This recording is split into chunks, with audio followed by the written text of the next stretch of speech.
All right, Councillor Kelly, if you want to join us online, I'm going to call the meeting to order. And with that, do the land acknowledgement that the City of Fort Saskatchewan is located within Treaty 6, just a second here, Treaty 6 territory and Métis Nation of Alberta Region 4, the ancestral and traditional territory of the Nihilwak, Dene, Blackfoot, Saulteaux, Nakota Sioux, and the Métis. We acknowledge the many First Nations, Métis, and Inuit people whose footsteps have marked these lands for generations. It is because of our treaty relationship that we can live, work, and play on Treaty 6 territory.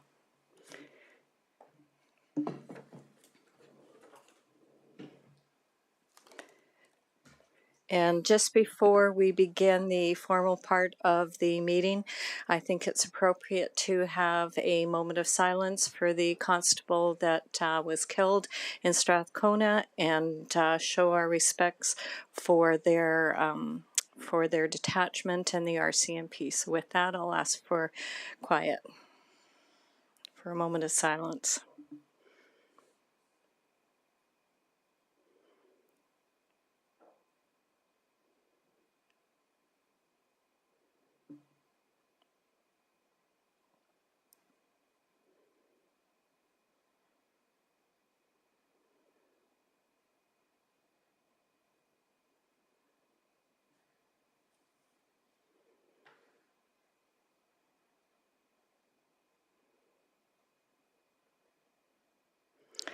Okay, thank you. So the first item that we have on our agenda is the consent agenda, which is approval of the minutes of March 28th, 2023, and item 7.1, Shell Theatre Auto Consoles Replacement Budget Amendment. So with that, I can take a motion. If anybody wishes to have any of these removed and spoken to separately, you do have that opportunity. Councillor Blizzard? Just make the motion. I make a motion that council approve the items on the consent agenda. All right, thank you. Is there any discussion or debate? Not seeing any. I will close the motion. Please cast your vote.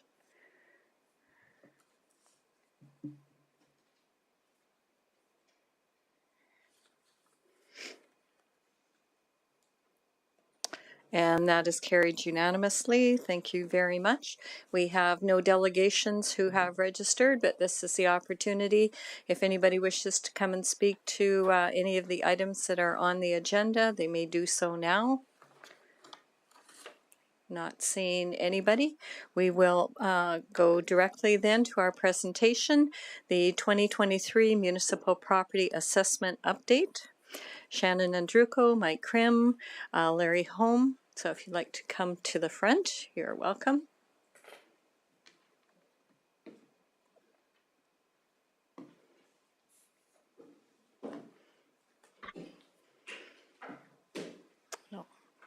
Just remind you as you're speaking, the camera for the public, we are being live streamed, and the camera is back here for you guys. Even though you may be looking to the left or the right, the camera's back there, so that's what the public's seeing. All right, so welcome. Good afternoon, Your Worship and members of Council. I'm Shannon Andruko, Manager of Budget and Financial Planning. I'm pleased to invite Mike Krim of Tanmar Consulting and Larry Horn of IMAC Consulting to give an update on the city's municipal property tax assessment. The information shared today is timely given that Council will be establishing the 2023 municipal property tax rates on May 9th by passing the 2023 property tax bylaw. I now invite Mike Krim to present. Thank you, Your Worship. Thank you, Your Worship. Appreciate the invite to come out and talk to you about the assessment this year. It does say on the front page or the first page of my slideshow that it's Larry Horn, but it's actually Corey Horn who's joined us. Larry is in the audience as well if there's any other questions that need to be answered his way. So I'll just dive right in, and if you have any questions as we're going through this, please feel free to interrupt and ask those questions as we go along, and there'll be time for questions and answers at the end as well. Okay.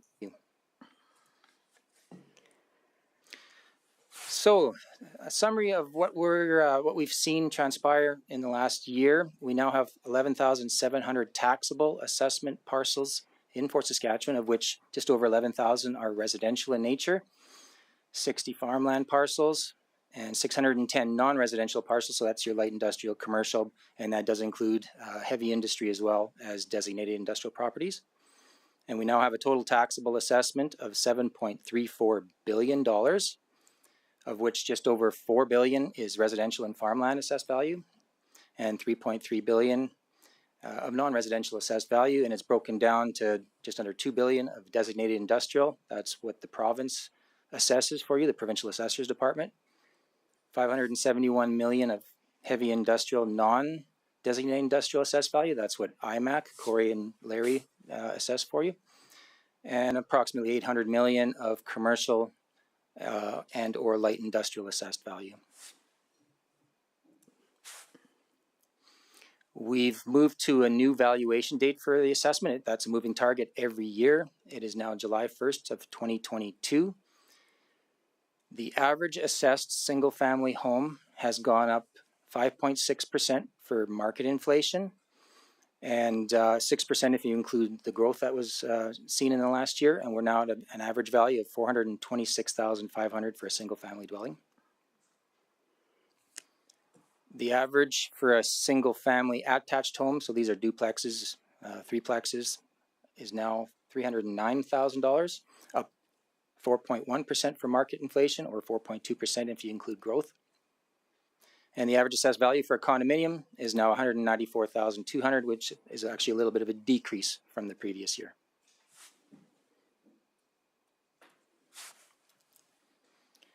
This slide shows a map of the changes by neighborhood, and we're talking single family detached homes here. And you can see right across the entire city, most places, most areas, subdivisions, saw a very similar assessment increase due to inflation, right in that 4, 5, and 6% range across the board. The lowest amount of increase is the old, I call it Old Town South. It's the residential area south of the downtown core, was up only 2%. And then the highest was 6.5%, 6.6% in South Fort Meadows.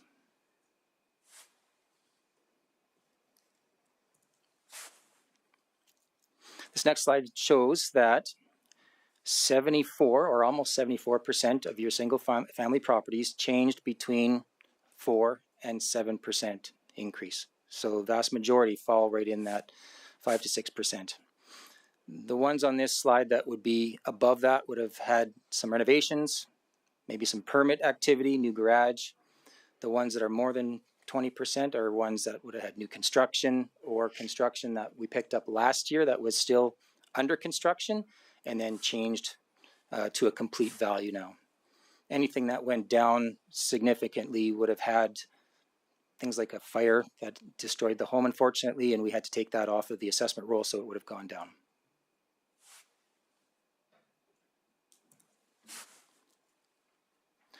This next slide shows some of your neighboring municipalities and what kind of changes that they saw for their single family market. And you'll notice that they're all very similar across the board, from 4 to 6%. Stony Plain was a little bit higher at 8.5%. Beaumont was a little bit higher at 7.8%. But for the most part, they're all between that 3.5%, 4.5%, 5% increase. So we fall kind of right in the middle there.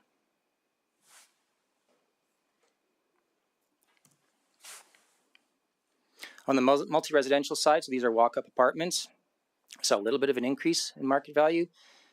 And in comparison to most of the others, it might be a little bit less than some of the other ones.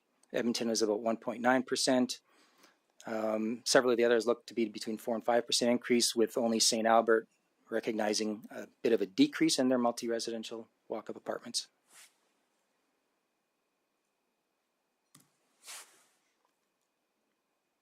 For non-residential, talking commercial first, we saw an overall increase of plus 2.2%, including downtown commercial at just under 1%, the mall redevelopment at 2.2%, and highway commercial at 3%.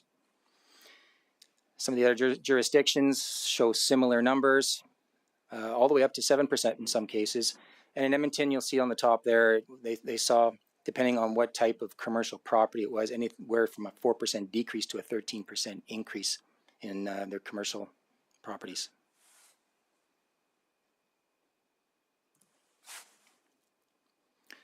Hotels hit hard, especially hard during the last 3 years, stabilized somewhat over the last year, only a 1% decrease. If you recall, previous 2-3 years was some significant decreases due to lost revenue over those 3 years during the pandemic.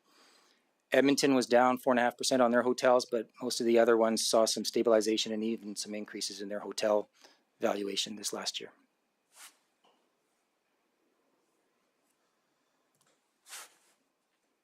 For light industrial, similar to commercial, we saw a 2.7% increase.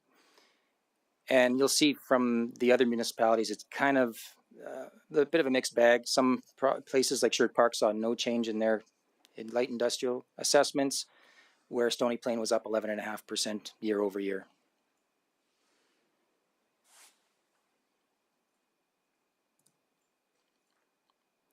When we talk about assessment growth, quite a bit of growth this year. As you'll see, in residential, we had 123.5 million, and that relates to adding to the roll 141 new single family and 61 new duplex or fourplex dwellings, updating the roll for the previous construction that was not yet completed the year before, updates due to renovations and changes, and also because there was 381 new residential lots added to Windsor Point, Forest Ridge, South Point, Sienna, and South Fort Meadows.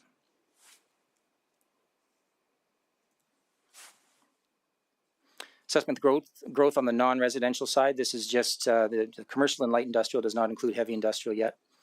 About 15.3 million, some new construction, some new land development going on for the Fort Industrial Estates on the east end of town, or the city, sorry.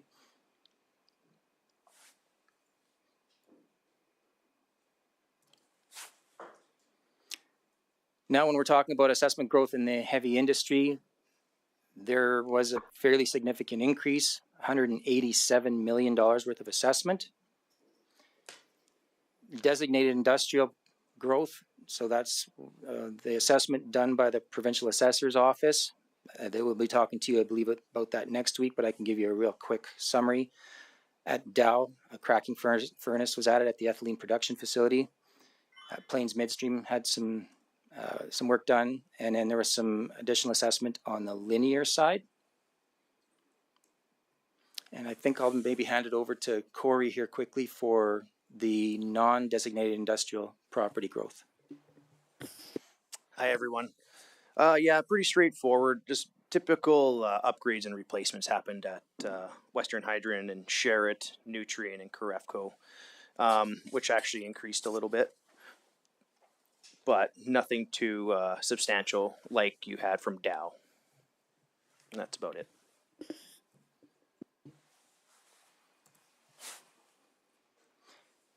Next slide is an overall growth versus inflation summary, which I provide every year. So you'll see at the bottom of the 2022 tax year, 6.7 billion last year, up to 7.3 billion this year. And that includes growth of 325,800,000 all in, and inflation of 304,800,000 all in.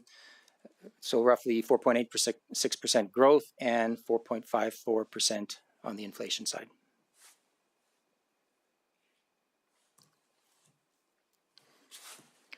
Wanted to just touch a little bit on the assessment review area. Every year we look at 20%. Every assessment's adjusted every year based on the market, but every year we also focus on specific areas so that we have a look at least every property once every 5 years. So we call it a review area. Call it 20%. It varies up and down by year, but over those 5 years, it's always going to be at 100%. So this is the areas that we looked at this year, including some in Pineview and in West Park, and then you'll see on the east side, I believe that's Sienna, and then in South Fort as well. And with that assessment review area, this last year, we did, in coordination with the city staff, send out RFIs, so requests for information, to 2,400 residential properties. We've been doing that now for 5-6 years in a row, and it's proven to be very valuable in our assessments. asking for interior information, including the number of bathrooms, fireplaces, stuff that we've always maintained before, but we want to keep up on it, make sure that if people are doing renovations, changes to their house, we need to know about these kinds of things. Looking for renovations, windows, doors, siding. So in 2,400 properties, we ended up with a 70.7% response, and that's they can respond online or mail it into us, and that's up from 64.6% the previous year. 70% is an excellent response rate. It's way better than we ever did before when we were knocking on doors and leaving callback cards and not getting the response that we were hoping to get. The 30% that don't respond, this is after a second mail out or a second notice is sent to them reminding them they still have time to do it. We will go by and knock on doors where necessary as well.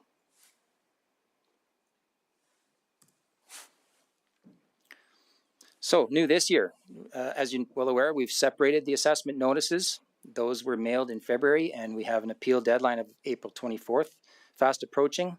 Just to give you a bit of a summary on what we've seen so far, on the residential side, there's been no complaints to us about this new process. We haven't had anybody say, I don't like this, this doesn't make any sense.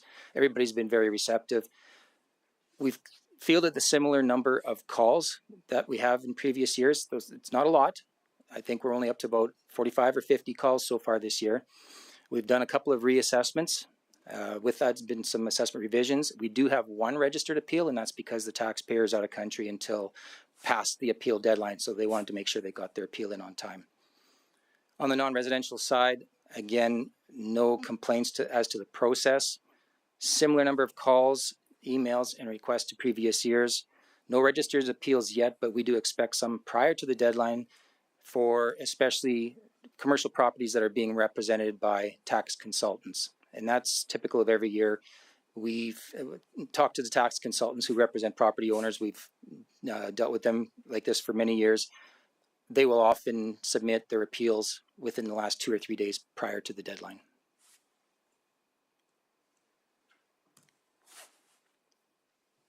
So what's next? Well, we're going to continue fielding those calls and assessment reviews. The April 24th deadline, as I mentioned, is fast approaching. We will do reassessments as required and then hold assessment review board hearings as required, which can be done earlier in the year now with the appeal deadline being done so much earlier than it has been in the previous years.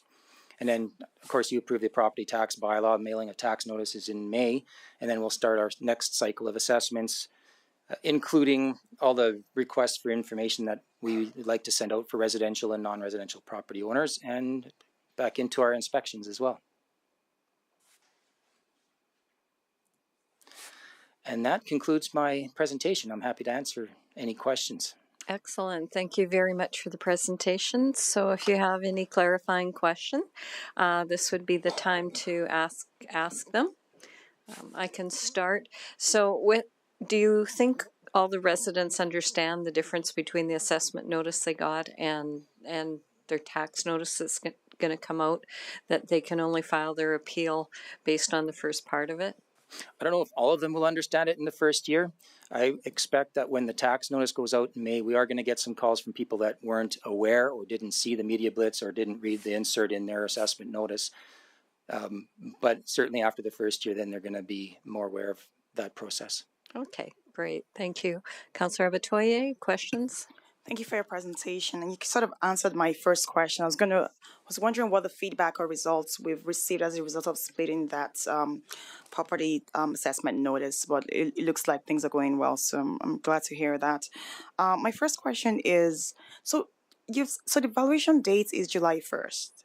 Do we have a physical condition date? So for example, a house is maybe sold before July the 1st, right? And then eventually is demolished and built back again after, like say in October after.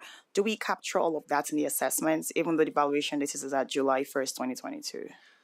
Yes, and sorry if I forgot or neglected mentioning that we do have a condition date of December 31st. So that would apply to new construction, where we can only recognize on the assessment roll what is on the property December 31st. So if it's a house that's been framed and nothing else, then that's what gets assessed. And the July 1st is the valuation for market value purposes. So December 31st of 22, not 21. Correct. Okay, Perfect. Thank you. So all of that is captured in the assessment. Perfect. Just my second question is just because, and I understand that property assessments are a bit different from, actual markets value. Because I look at apartments and I know for a fact that the value of apartments have actually declined by 19%, but your assessment says it's increased by 1.7%. And I feel like that's such a huge discrepancy. And I'm just wondering, like, how does that work? Like, it's just a little confusing for me when I see actual market statistics. And so you're saying it's a 19% decrease in apartment values from what you've seen. Yes. Yeah, and I haven't seen that, so I'm not sure, what kind of report you're looking at. Also, keep in mind that the assessment's based on previous year and previous data. So in previous years, apartments did go down a little bit. Now they're up a little bit. And in fact, that one slide shows that they're up quite a bit more in some of the other jurisdictions. So I'm not sure where the 19% come from. So it's compared to, okay, I think the dates, because it compares March of last year to March of this year. So that obviously your dates are kind of different from what I'm thinking. So they are, yeah. I'd be curious to see the report. 19% market value decrease seems like a lot for 1 year on apartment buildings. It does, yeah. And that's what I'm questioning. The assessment data. But thank you, though. Yeah, you bet. Thank you. Councillor Nguyen, questions? Yeah, thank you for your presentation. My question, simple question, just has to do with increase in the average assessed value for single-family homes. There's an increase of 6% with 5.6% market inflation. That's embedded within the 6%, correct? And then, so what is the remaining 0.4%? What would that be considered from an assessment point of view? That would be growth. So if we looked at any new construction, any renovations, those kinds of things that were added to the assessment roll, that's embedded in that 6%. That's the extra 0.4%. Okay.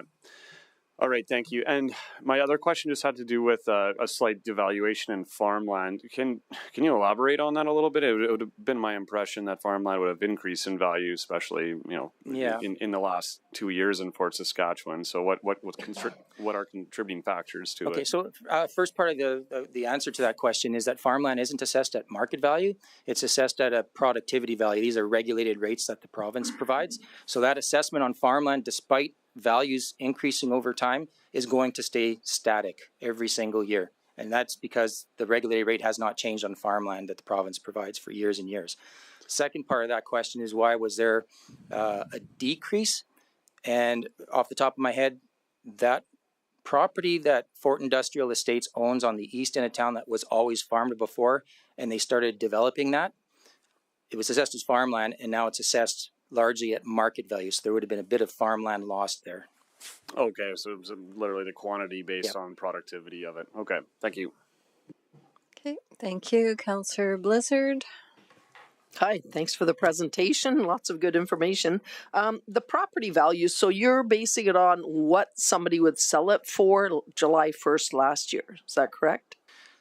It's a valuation date of July 1st, and it's based on a mass appraisal system. So we're looking at all the actions of the market to try and determine the assessments on a mass number of properties. So we look at a lot of different factors, but trying to establish what an estimated market value is as of July 1st. For sure. But if housing sales prices have gone up, generally the value's gone up, right? And if they've gone down, then the value's gone down. And so when you ask people for the information you said about finishing a basement, do you look at that then and say the house that sold didn't have a finished basement, theirs does, so it's got to be valued more? I'm sure it's more complex, but It is, but that is generally, we do have to look at all those factors. Okay. And the same goes for, even a Dow. Is that what you're looking at? Is the sales value? I know it's a little different for industrial. It is different for industrial. Did you want to? I'll jump in. Dow is assessed typically on cost, so it's more regulated, similar to farmland that Mike mentioned earlier. It's all regulated by the province, therefore it doesn't follow market value at all. Oh, okay. Okay, thank you. Okay, I'll go to Councillor Macon. Thank you. Nice to see you both today. For anyone who's not aware, I am the council representative on the Capital Region Assessment Services Commission. I'm just wondering if you guys could both speak to and share how many actual appeals for the City of Fort Saskatchewan have gone to an ARB panel in just in the last couple of years. How many actual ones have we had to have? The answer is not many. We do get a number of appeals, and if I'm thinking back to last year, I think we had a dozen or 14, of which 10 or 11 came in last minute from the tax consulting community. We were able to arrive at reassessments on half of those, and the other half they withdrew prior to the appeal deadline, or prior to the assessment review boards. Last year there was no assessment review board. I think in the last 3 or 4 years we might have had 1 or 2 go to an actual review board hearing. And Corey, your assessments? None. Yeah. And so For a long time. and that's my point. And I just wanted to point out here that the amount that actually go to the ARB is impressively low. And I really think that's indicative of the quality of work that you do for our community. So I just wanted to thank you both for that. Thank you very much. Okay. Thank you. I'm going to go on to round 2. Councillor Batoye. Yeah, just wanted to correct my numbers. So 19% was a reduction in sales, not the value. So the actual value as compared to last year was 5.2%. But there is actually an increase from last month to this month, by 2.9%. So there is actually an increase, as you correctly said. So I wanted to correct that. But to my question, so you had said that 20% of the properties are being assessed every year, and some people may not respond, and then you go and knock on their door. So are you saying that 100% of the houses in our community are actually being assessed every 5 years, every one of them? Do you ever have any issues where you're not able to have that conversation or response from the residents? We have, there's a lot of properties that unfortunately we don't get to talk to the residents, because if they haven't responded to the original request for information or the mail out reminder, and 70% do, as we know this last year, the 30% where we might be leaving callback cards on their doors, and we're not leaving cards on every door. It depends on whether we see some changes, physical changes from the outside. But let's say we're doing half of those and leaving callback cards on the door. So 15% of the remaining 30 we're not talking to, and then 95% of the 15% we're not talking to because they're not calling us back. So yeah, there's a lot of areas where we're not getting all of the information, but all in all, it's still 100 times better than what it used to be prior to us doing it in this fashion and sending out that request. Okay, so just my final question is, how do you deal with those 95% of the 15% that you don't talk to? If we've noticed physical changes on the outside of the property, then we will have to assume that some things might have been done on the inside and adjust the assessment accordingly as we see fit. Based on assumptions, okay. At times it can be. Okay. Yeah. All right, thank you. Okay, that looks like all the questions. So thank you for coming out tonight and once again explaining to everybody what you do and how you do it. Sometimes it sounds really complex when you're talking about dates and time frames and everything, but as Councillor Macon said, you obviously do a really good job because there's very little appeals that actually go to appeal boards. So great, thank you. Thank you very much, Your Worship. Appreciate all the kind words. Great, and keep up the good work. Thank you. All right. Okay. We are going to move right along. Just wait for you two to exit. And the next item that we have is borrowing bylaw C2-23, Veterans Way Corridor Widening, Phase 1, for second and third reading. Shannon Andruko and Crystal. How do you say your last name? Muy? Muy, yeah, the M is silent, so. Okay, awesome. Okay. All right, so welcome. Thanks. Good afternoon, Your Worship and members of Council. I'm Christophe Mbui, General Accountant for Budget and Financial Planning. And joining me today is Shannon Andruko, Manager of Budget and Financial Planning. I'm here today to present information regarding the borrowing bylaw C2-23 for the purpose of the Veterans Way Corridor Widening Phase 1 construction. As a result of Council approval of the 2023 capital budget, The requirement of the Municipal Government Act requires a bylaw, states that a bylaw must be passed before construction can commence on the Veterans Way corridor. In accordance with the MGA, the bylaw was advertised and no petition was received. The borrowing bylaw is in the amount to not exceed $4,970,000 as your approved 2023 budget. The estimated cost of debt servicing at today's interest rate is approximately $392,645 over a 20-year term. The actual borrowing terms and interest rate will be determined during application to the financial institution and will be made in accordance with the debt management policy. Therefore, recommendation is that Council gives second and third reading to Bylaw C223 to incur debt for the purpose of the Veterans Way Corridor widening Phase 1 project in the amount not to exceed $4,970,000. This concludes my presentation. Okay, thank you. I'll open it up to clarifying questions first, if there's any. Councillor Nguyen. Yeah, my question would be to our city manager, just in regards to the grant submission for this project after it was approved during budget deliberations. If this project were to be carried over to next year's budget, so budget 2024, how would the optic of a submission of a grant for a similar project look to provincial government? Through your worship, so are you referring to the municipal sustainability, the MSI grant? Yeah, correct. Yeah. I don't think there would be any implications of that. The MSI grant tends to be quite flexible, so and they do allow that grant to carry over from year to year. So I don't think there would be any implications with respect to the to carrying the project forward or not moving forward this year with respect to the grant. Okay, and so that wouldn't be a significant amount of change or work scope of work for that submission then? Through your worship, I don't believe so, no. Okay. Thank you for that. And just to clarify, what phase of procurement is being, or are we in for this project at the moment? Can you, yeah, maybe Mr. Schaefer, I didn't see you there in the back, sorry, you could speak to that.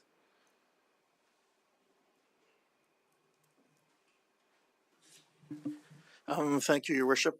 Through to Councillor Nguyen, the the tender for construction is currently out and actually closes next week. Okay, that's good enough. Thank you. Okay, thank you. Councillor Kelly, you're next on clarifying questions. Thank you. Just to follow up on the prior line of questioning, Mr. Fleming, is it the intent of administration to use MSI funding for this construction project, or is it the intent of administration to apply to the province for additional grant funding, not MSI, to partially fund or help fund this project? Through your worship, and I'd ask anyone in the room who can correct me if I get something wrong here, our intention is to use MSI funding for a portion of the project. And then we've applied for a federal grant, which we might not hear about for a while, and there's no guarantees we would get that. But the intent is to use our MSI allocation and then to use this debenture funding. There is no other provincial grant program that would qualify for this project that I'm aware of. When would, I think you alluded to this, Troy, but the amount through the federal program is potentially how much?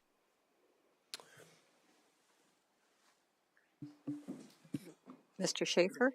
Your Worship, to Councillor Kelly, so we are looking into an application through Green Municipal Funds. We've been in contact with them and have done some studies to back up what our application will be, and we'll be making that application in the next week or so.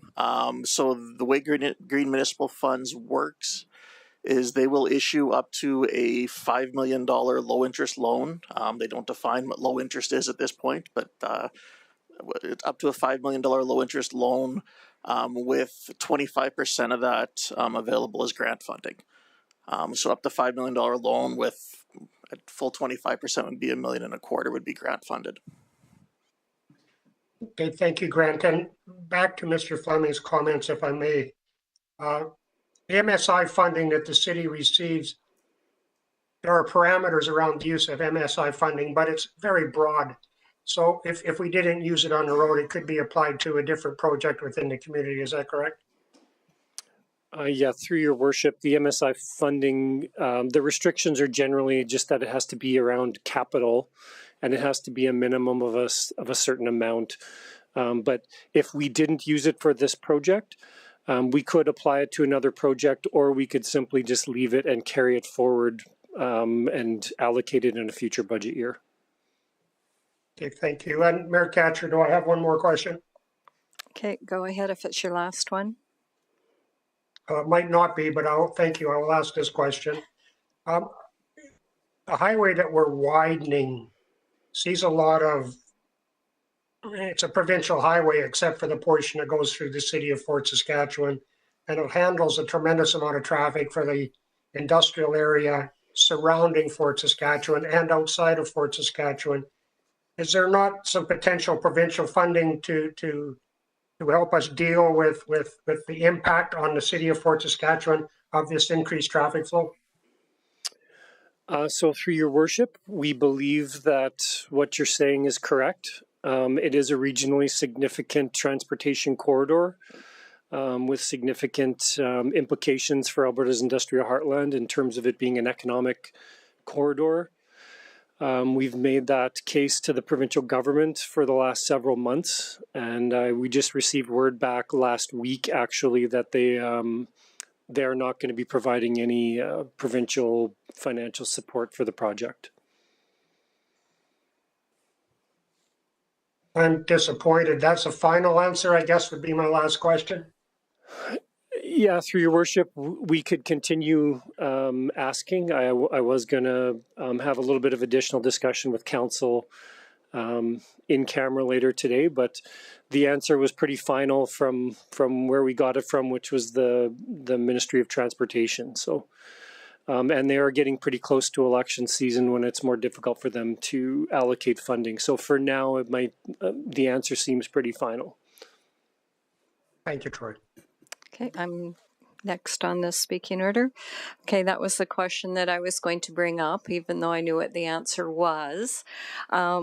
So I guess the second question that I have, based on Councillor Noyens, when he talks about moving the project to 2024, if for some reason this were defeated, it was my understanding that if it wasn't done this year, then it pushes off till about 10 years till after Dow completes their project. I just want to have clarification on that. Yeah, through your worship, it doesn't officially push it anywhere. We would ultimately have to decide where we want to put it. What we would probably do is huddle up administratively, take a look at the 10-year capital plan, and probably have some additional discussions with Dow in terms of their construction timelines to find a more suitable place for it. So perhaps we could squeeze it in 2024, depending on how much ramp up they've had, or perhaps it would move forward another 6 or 7 years when their construction is complete. I think those would probably be the two options that would primarily be considered. Okay, thank you. And then my last question to you. So our highway project is a #1 priority. It's in the top priority under the Edmonton Metropolitan Region Board IRTMP plan, too many acronyms that I'm not going to spell out. Do we have any idea if the EMRB actually went in and lobbied for us? And I only ask this question because it's my understanding the province wants the EMRB to do a 50-year plan. So what's the point then if they're not going to listen to them? Yeah, through your worship, obviously I don't want to speculate on the motives of the province. It is my understanding that yes, we are one of the top priorities of the EMRB transportation plan, and that plan was presented by the EMRB to the provincial government for their consideration. That doesn't appear to have helped us in this particular instance, unfortunately, but hopefully the fact that it continues to remain, I mean, I guess ultimately, even with us finishing off this phase. There's still future phases that will stay within that plan, but if the funding priorities aren't adopted by the province, it doesn't mean a lot. So. Okay, I'll make sure I carry that message back to the MRB. Councillor Abatoye, you're next. Thank you for your presentation. Just one little question. So what is the source of funding for this debenture? So the 300 and something thousand we're going to be paying back, what's the source of funding for it? The source of funding will be property taxes. So this debenture will result to less than 0.5% property tax increase. Am I correct? That would be correct, approximately. Okay, thank you. Okay, thank you, Councillor Nguyen. Round two. Yeah, just one more question in terms of what you mentioned about the finite nature of, or the definitive nature rather of the decision from the province in terms of funding this project. Given the upcoming election and the changes that could happen, that will happen either way Alberta votes, do you think it's, I guess I want to ask it that way. Is it worth a shot, I guess, to see if a new ministry is opened and receptive to this project, as both platforms, I think, are prioritizing infrastructure spending to a great degree. And I do realize those are platforms. Yeah, through your worship, I mean, we could write a letter, something a little bit more official. The advocacy on this to date has mostly been actually myself, and then the mayor's been with me for that as well. And it's mostly just been sort of more of a person to person, but it probably wouldn't hurt anything if we wanted to write another letter and to communicate, try to others, but I don't know that it's going to help much at this point. So I feel that we got our message around enough that this was important to us, but it didn't make it into provincial funding. So it's okay. Been pretty definitive to me. Again, doesn't hurt. We can talk about a strategy to continue forward, but. Okay, thank you. Okay, Councillor Kelly, you were on there next. Thank you. And this might just be a follow-up, or perhaps, Troy, you've already answered this in your response to Councillor Nguyen, but I wanted to get a little more color on this situation. So, in your estimation, is this project important enough that we should initiate it within the next 12 months, as opposed to perhaps waiting for the next provincial government and making our case one more time for provincial funding for this, I honestly believe, regionally important section of highway? Yeah, that's a speculation. Your guess, I guess you could say, would probably be as good as mine as to what the next government's going to do. It could be, if depending on whichever party it is.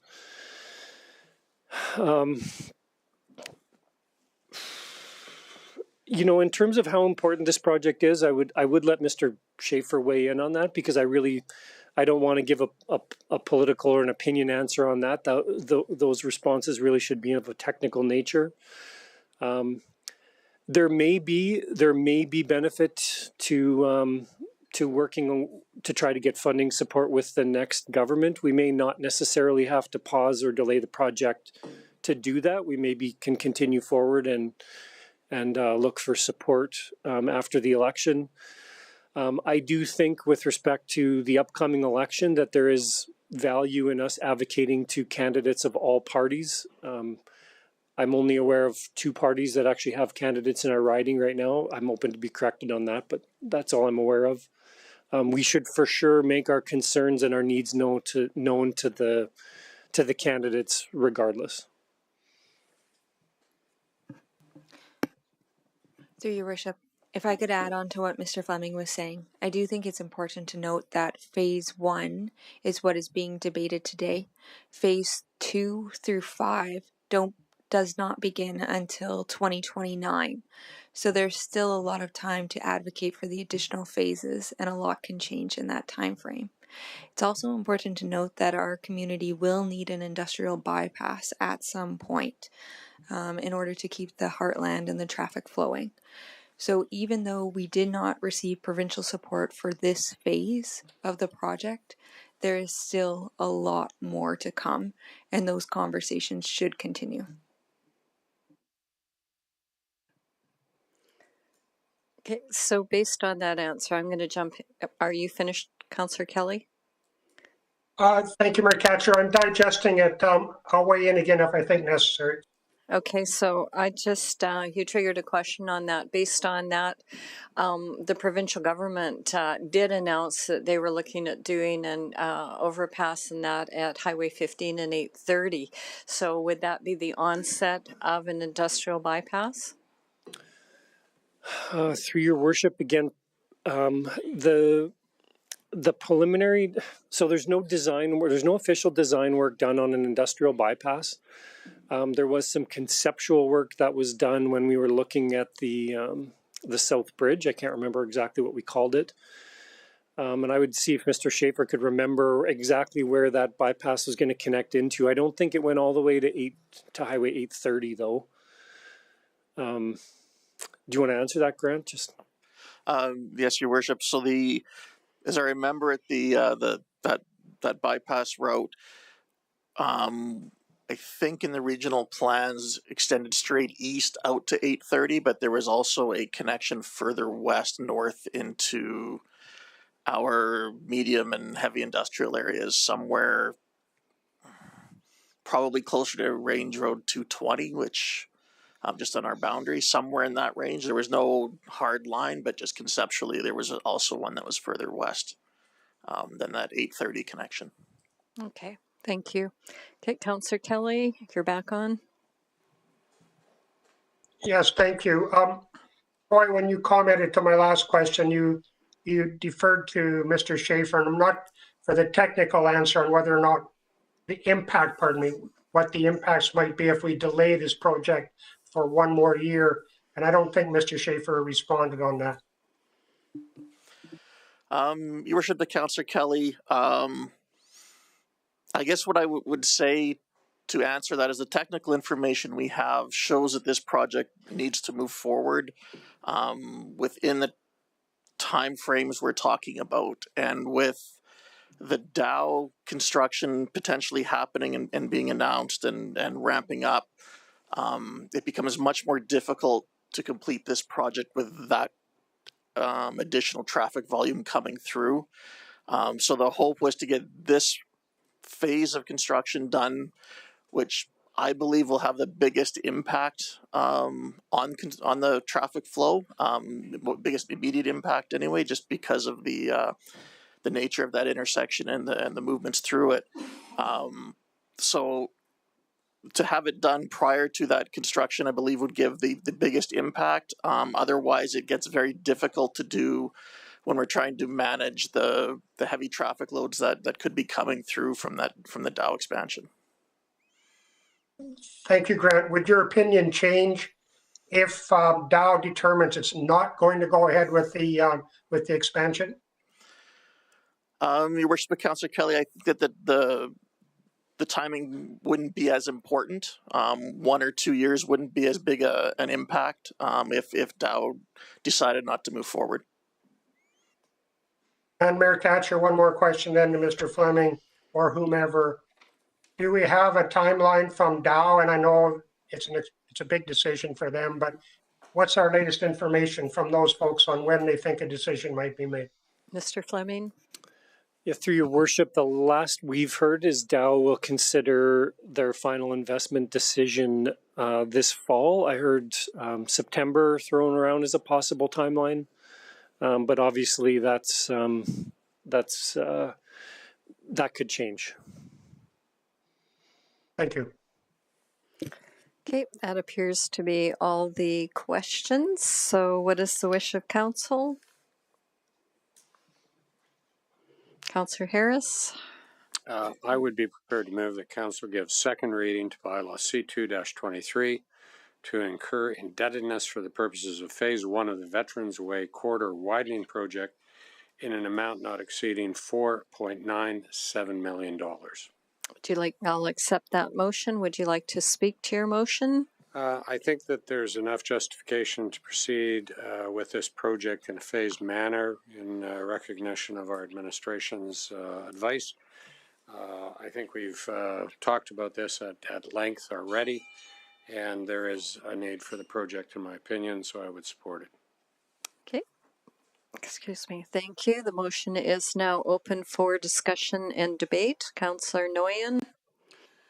Yeah, thank you for rehashing some of the details of this project. I know we went over it extensively during budget deliberations and given details, and it's good to bring that back to the forefront of our minds here right now. I originally voted in favor in the project based on its merits, and there certainly are merits to this project. I do believe that there's also there's also merit and value in advocating further for funding of this project, given that it's a very strong economic corridor. And then there certainly is, if we can get that funding. I don't think that's debatable. Given the timing of this project, the timing of the provincial election, the potential changes that might happen, we might be in a better position to receive funding from the province. I appreciate you outlining, Mr. Schaefer, the other funding that you're looking into from the federal government. It is an extensive project. And for those reasons, I'm going to not support this motion as it stands, and with the hope that the timing will work out with the Dow expansion as well, and that will have pursue the optimism of further funding for it, as I had during the budget deliberations. Thanks. Thank you. Councillor Blissard on the motion. Yeah, I'll support this motion. I have one more question though. So if we hold off even a year, what do we expect our expenses what will happen to them? Do we see an increase coming? Because I just see all the costs going up everywhere on everything. Your Worship, Councillor Blizzard, that's difficult to answer, to predict what will happen. What we have seen is costs are going up. We haven't closed any major tenders yet this year, so we won't know exactly what those impacts are yet, but that's kind of been the indication over the last couple of years. Yeah, I see that going up and up and up over the years. If we wait 1 year, it's like some of the other things that we've been looking at. The costs could skyrocket, and this is the ideal piece that should be built to see if it helps, because the rest of the pieces, if this doesn't help, the rest of the pieces probably won't help as much either, but this has a big impact on the 3 lanes, the right heading across the bridge, the going by to the plants too. So I think this has a big impact. I think we need to do this now before costs go up a lot. Okay. Thank you. Councillor Batoye. Okay, I think we've had lots and lots of conversations about this roadway expansion, and especially because I see that there's an opportunity for us to make somebody else pay for it rather than our residents. And as I said during budgets, I don't think we've seen the impacts of the Highway 15 bridge. Right, that just got open, in the last 1 year. We haven't quite seen the impact of that in our community yet. And I do agree that inflation is an issue, but I also am aware that the government is tackling inflation during budget, inflation was about maybe 6%. Now it's down by 4.8%. It's down at 4.8%. So, yes, that might be an issue, but I really think that there's an opportunity for us to pass this on to the provincial government to pay for it. And I think it will be more advantageous for us. So I also would not be supporting this motion. Thank you. Okay, thank you. Councillor Councillor Macon. Sorry, I was looking at you again. Thank you. I'm going to support the motion. I do believe that we have already debated whether or not we were going to do this project. And so for me, the debate today should be, how are we going to pay for it? And I think that we've already debated the technical advice, the time frame, everything to do with this project. And so I'd also like to remind council that along with this project comes with an underpass, which has been very important to our community, and safety has been something that we've heard repeatedly about. And so I don't believe in waiting on this project. As was said, there are lots of phases to this project. We can certainly continue to advocate for funding to come from other sources for that, but we could wait a year. Those grant funding sources may never arrive, and now we've put ourselves back a year, which can put us into conflict with the Dow expansion. It could put it back even more years, and I wouldn't want to see us lose this in the hopes of getting a grant that may never come. So I will support this project, and I hope that Council will as well. Thank you. I'll weigh in next. I think I've been quite vocal about where I've been with this one from the get-go. I think I've been one of the negative votes for this the entire time, and I basically still stand on that. I was very disappointed when we talked to the person from transportation and our MLA that just said, "Oh, the cuts, they hit the floor." They just hit the floor, and we tried to explain once again the importance, and that it's with the IRT MP through the Edmonton Metropolitan Region Board, but there just didn't seem to be any acknowledgement about this highway as an economic driver. And I'll be honest, that upsets me. And I feel like if we just continue to pay for this, we're going to be paying in 2029 for the next pieces of it, and it's basically for our citizens to be paying for people to come to and from North Edmonton and Sturgeon County to come and work in the heartland. So that's the reason I haven't supported it up to now, and I just I have a hard time having our citizens pay for this. And I know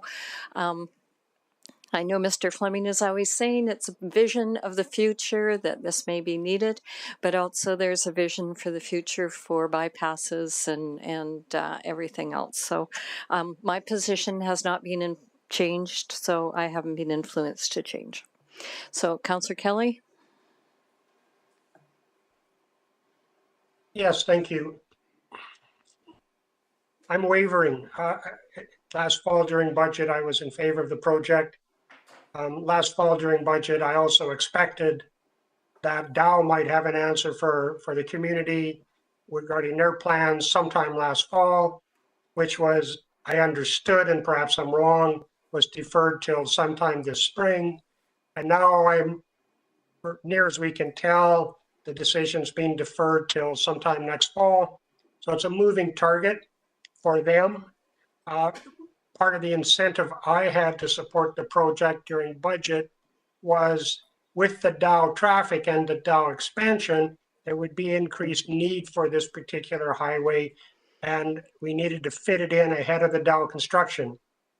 As Dow takes time to make its decision, its start date must necessarily, in my opinion, move back as well. In other words, they're not going to make the decision next fall and start construction in a significant way next spring. They will have delayed their process also. And I think that delay buys our city some time to weigh out what's actually happening in the community. I am immensely disappointed that our timing is such that we fell in an election cycle. I honestly believe that, like Mayor Katcher, this is an extremely important section of highway for this area and for, I'm going to suggest, Canada as a whole. So I'm hesitant to commit our community resources when I firmly believe there should be some provincial, possibly even federal money to help us through this thing or move on this. So I think I'm going to vote. In fact, I can tell you I'm going to vote against it today, primarily because Dow, we haven't had an answer from Dow, and I expected that we would get it by now. So I want to wait and see what Dow does. Thank you. Thank you. I'll go to Councillor Macon on round two. Mr. Schaefer, in one of our information packages that we received on this project, I believe that it said from a traffic analyst that this would be needed by the time we hit 30,000 people. Do you recall if that was contingent on there being a Dow expansion, or simply when we hit 30,000 people, this would be required? Your worship, the councillor making it didn't take into account any new development, like a Dow. Though I think the number was 35. Prior to 35,000, always been the trigger.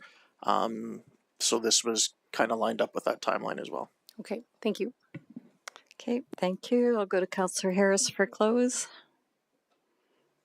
I think we've heard from administration numerous times that this debenture bylaw, if put in place, does not stop us from applying or continuing to apply for grant funding from the province. If we were to receive grant funding, it ultimately would be applied to the project in an appropriate manner, which would reduce the amount of debenture that would have to be floated. Is that not correct? That is correct. Exactly. So we can continue the advocacy role in relation to trying to get appropriate provincial funding for this important project, but I would suggest that we do pass the bylaw, we do put it in place, and we continue to work diligently to ensure that we're moving forward. 3-lane road is no different than Baseline Road in Sherwood Park, by and large, in terms of its function, in terms of the volume of traffic it carries, and how the community uses it. This is a little different in the context that it is a numbered highway going in two directions, and I think it's our responsibility as stewards of that highway to ensure that we administer it in an appropriate manner. And that creates a good argument to continue to lobby the government for appropriate provincial funding.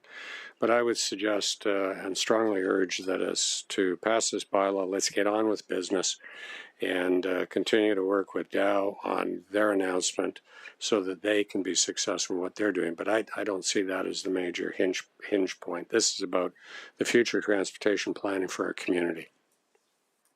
Okay, thank you. The motion is now closed. Please cast your vote.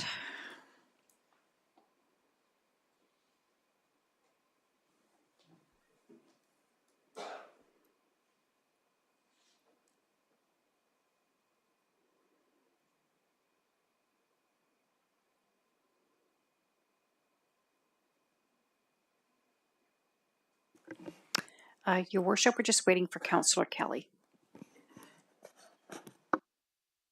And I apologize. I'm looking at the motion right now. Thank you, Cheryl.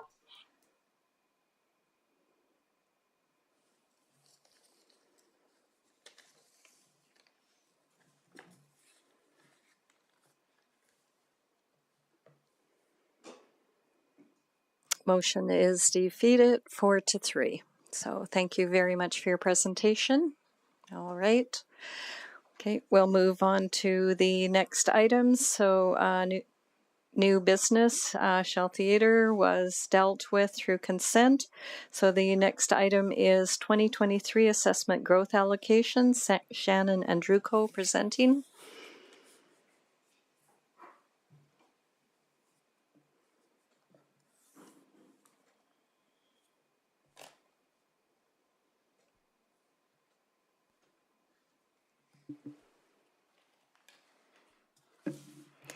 Good afternoon, Your Worship and members of Council. I'm Shannon Andruko, Manager of Budget and Financial Planning.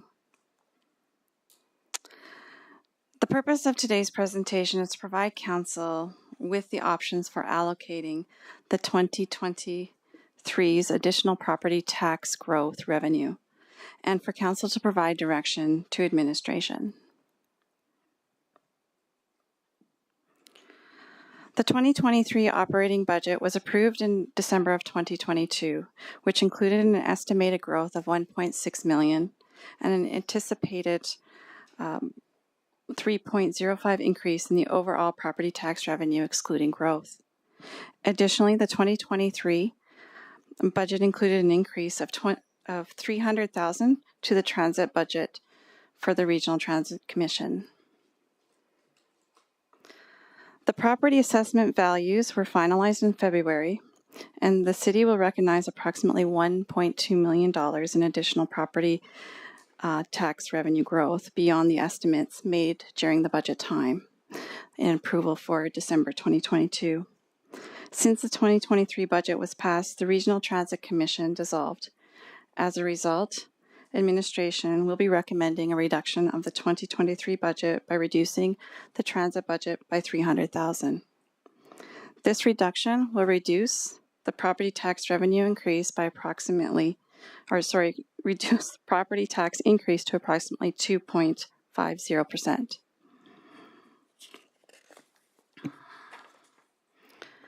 Historically, the practice has been allocating the additional assessment growth revenue to the financial stabilization and contingency reserve as per the property tax policy. Then, in the following year, additional assessment growth is included in the budget for Council's consideration. In advance of a May 9th Council meeting for the property tax bylaw approval, administration is looking for direction as to the preferred allocation of the approximately $1.2 million in additional property tax revenue growth. There are three options for consideration.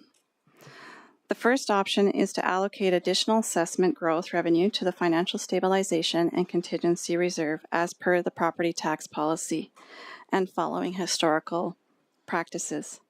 This option will help ensure the reserve reaches optimal balance and allows funds to be allocated during the 2024 budget process to help offset possible growth pressures within the city.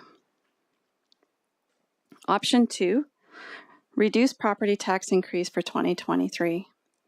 This option will reduce the amount of additional taxes collected from the municipal or from the residential and non-residential municipal property owners. However, this option does not follow the property tax policy and has not been of recent practice. And finally, the third consideration is allocate the additional assessment growth towards community priorities.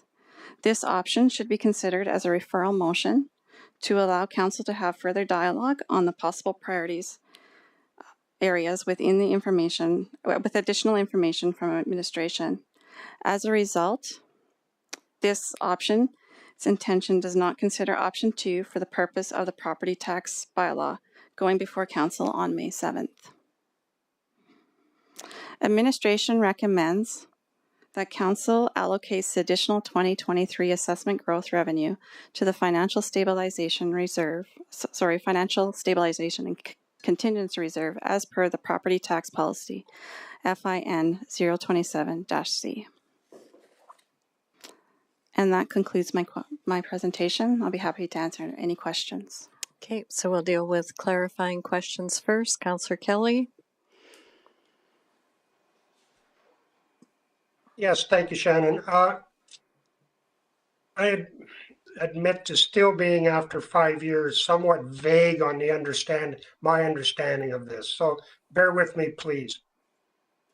The total increase in assessed value due to new growth would generate how many dollars at current tax rates in 2023? That's 3 point some million. Is that what do I understand that correctly? So the growth is based on our total assessment, taking out the growth and calculating how much that is on the tax rate. So that's the 1.2 million.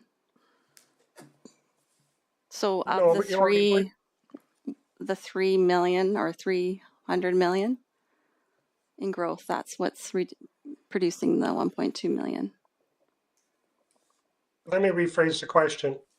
The chart that was put up by Mr. Krim earlier indicated that due to growth only, our assessment base grew by in excess of 4%.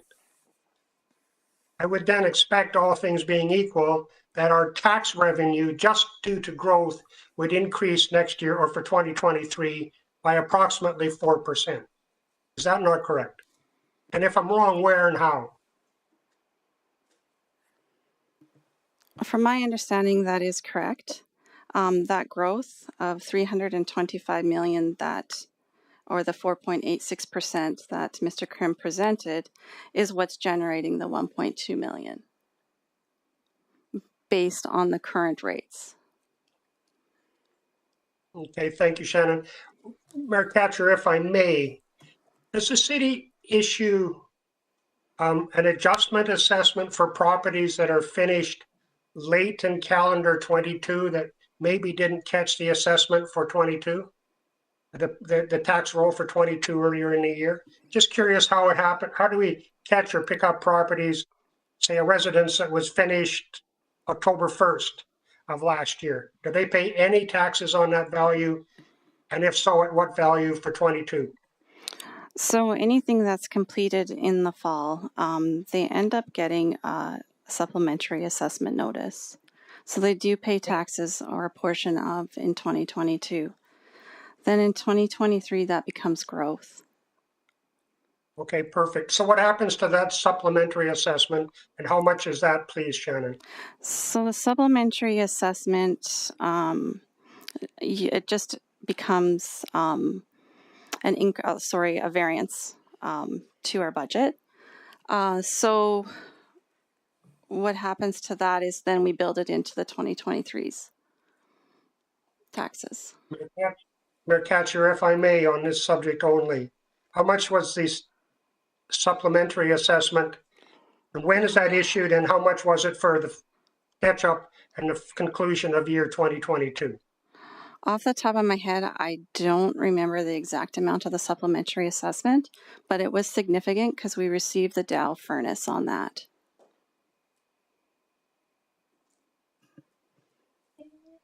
I know I'm taking up a lot of time, Mayor Katcher. What do you mean by significant? So there was significant supplementary because they taxed Dow for the furnace because they were finally commissioned at that time. So that came through on the supplementary taxes. So we received a surplus within there. Well, I think that's my point. Mayor Katcher, I'll continue this line of discussion in a minute or two. Thank you. Okay, I'll go to Councillor Maka next. My comment was only that I have a motion when ready, Councillor Mayor Ketcher. Okay, all right, thank you. Okay, is there any additional questions? So I'll go back to Councillor Kelly.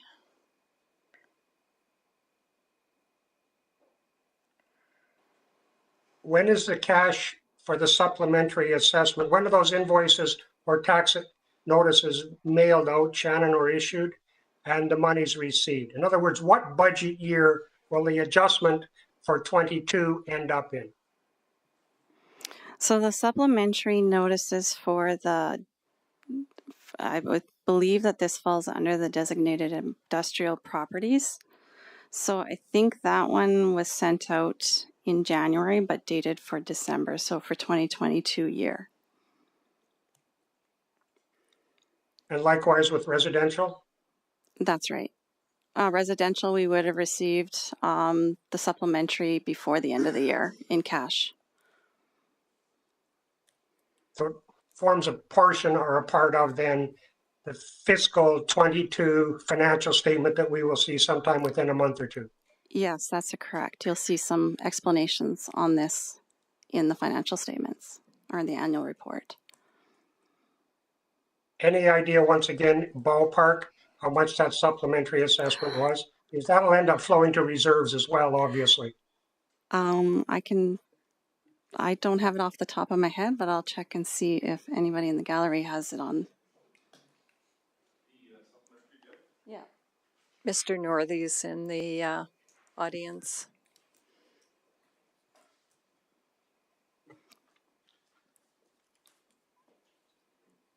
I do have that number right here.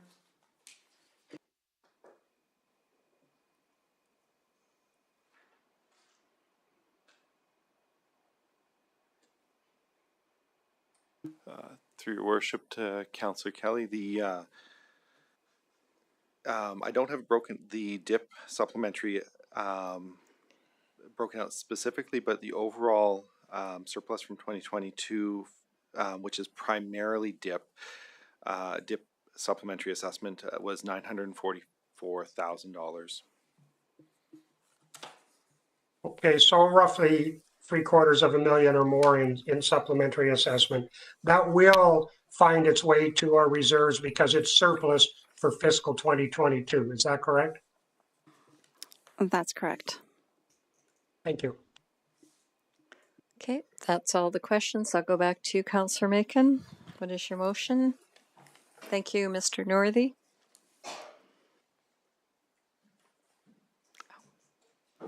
Go ahead. Thank you.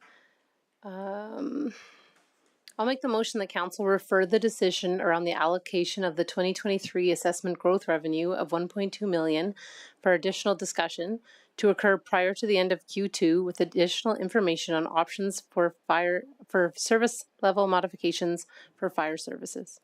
Okay, thank you. I'll accept that motion. You wish to speak in favor or speak to it? I will. Recently, we heard the results of the fire service master plan, and in a nutshell, what we heard is that there was serious constraints around our existing service level. Those constraints exist today. They're not things that we anticipate. They're not things that are forthcoming. Those constraints exist today. And if we're otherwise just going to take this assessment growth revenue and put it into reserve and talk about it later, then I would ask that council consider at least having the information come back to what we could possibly do, whether it's part of it, whether it's all of it.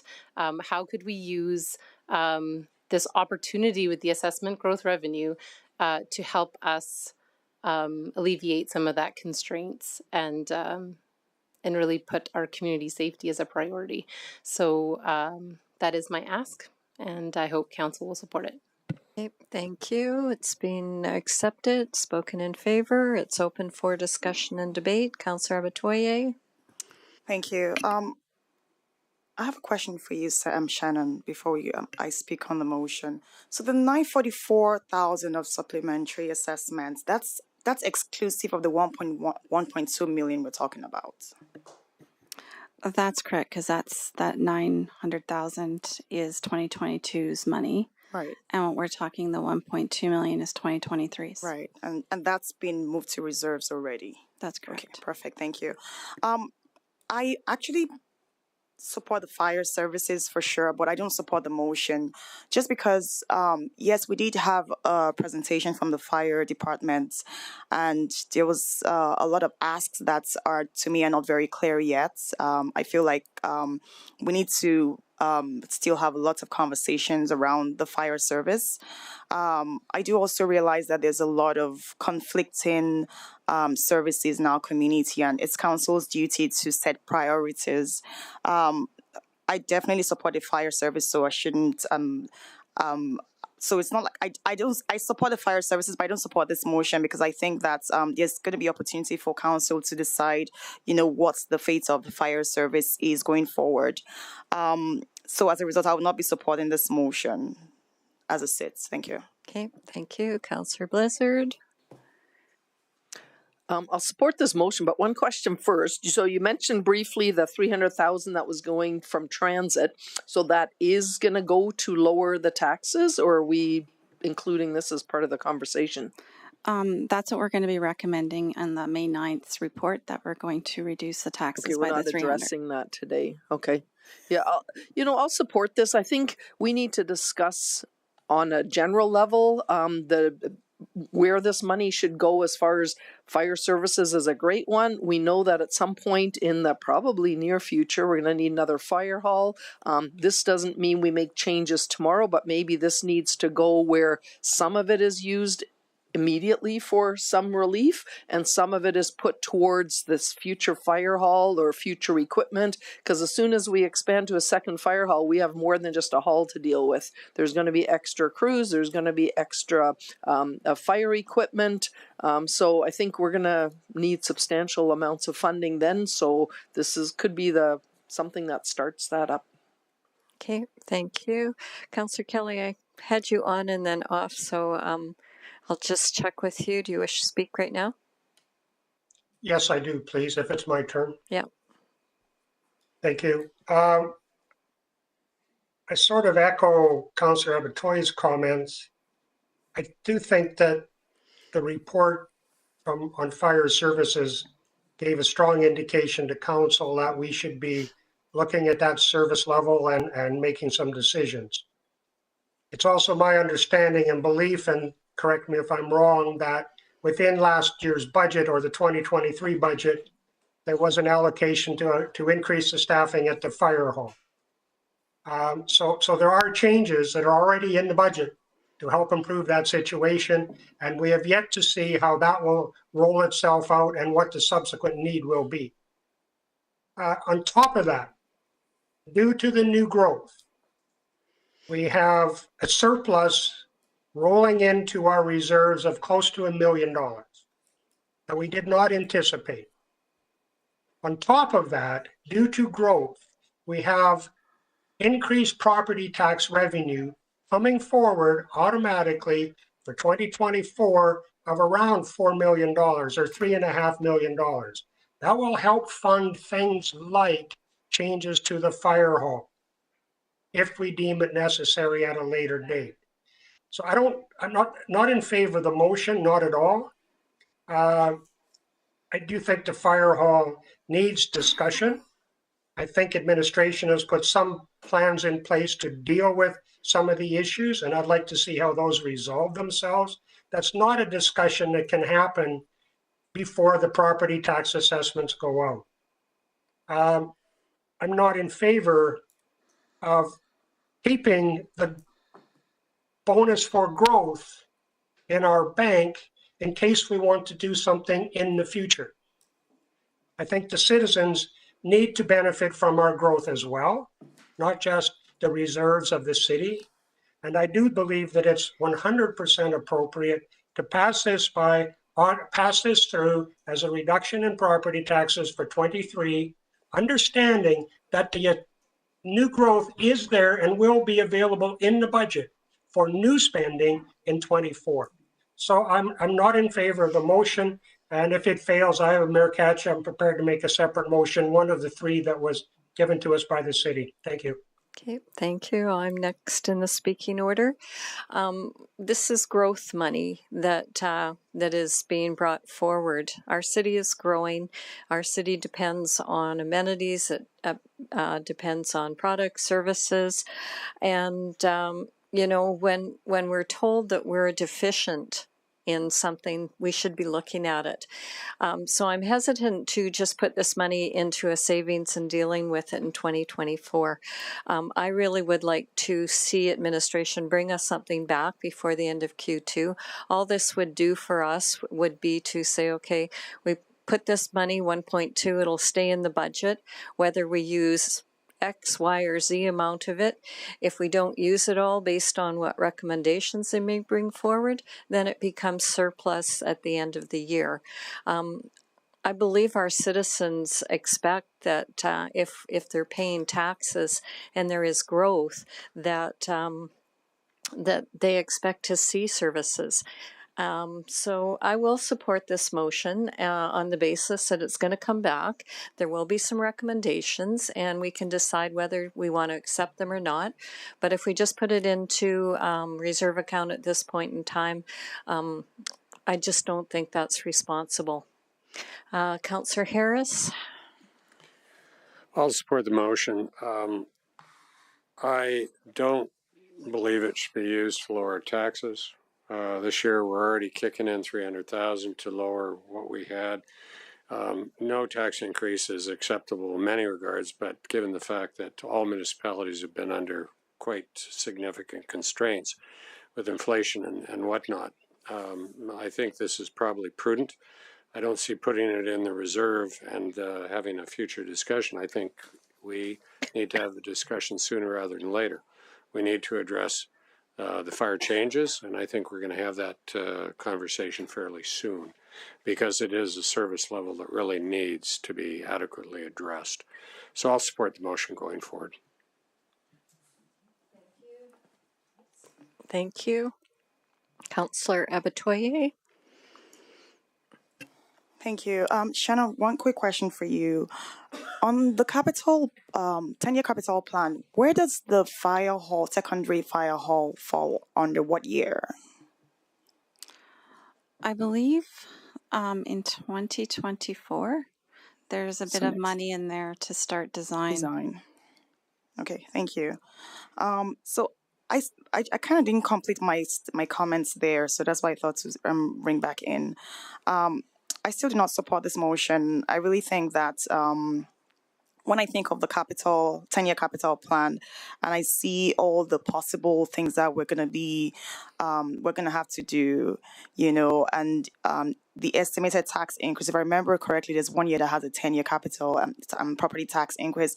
But I think these are all estimates, right? It's still going to be up to us on what kind of projects we want to approve and whatnot as we continue to grow as a community. And it's important for us to grow and not run before we crawl, essentially. That's what I'm trying to say. So I still don't support this motion. I think that what we should do is to put that money back towards property taxes. It feels like the right thing to do, and I think it shows that we're being transparent rather than just putting that money back into a reserve. So I don't support any of those other two options. I think that we need to apply this funds back to property taxes and give the money back to the owners. Essentially, that's where I sit on this. Thank you. It's Councillor Nguyen. Yeah, I appreciate some of these comments. Our fire service is a large priority in Fort Saskatchewan, and we've just seen a report come back from the consultant outline where areas where we can improve, and there are a lot of areas to look at. I would like to see that report come back before a decision is made on any monetary spend in a specific dollar amount. My concern is that going ahead with this motion would lend itself to an ask from fire services for, up to and very close to this amount, if not exceeding this amount for the year. So based on that, I'm not going to vote in favor of this motion. I had another idea of what could be done with a combination of motions that were presented forward by administration, which I could speak to if this one doesn't pass. And I'll leave it at that for now. Thank you. Councillor Kelly, you're up on round 2. Yes, would it be possible, please, to see the motion?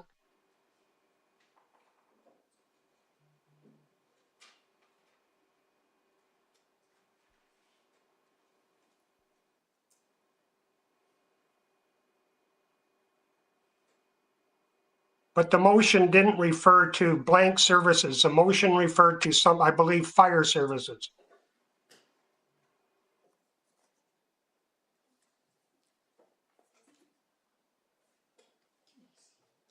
Sorry, Councillor Kelly, just to confirm, you can read the motion. We're sharing it internally here in chambers, but I believe that displays for you as well. Is that right?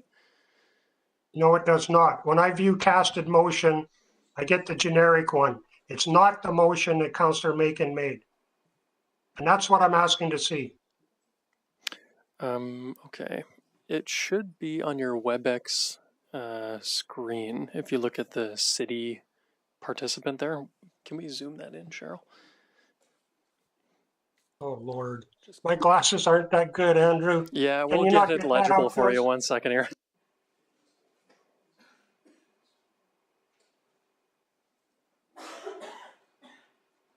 Thank you. I changed my screen as well. Give me a minute, please.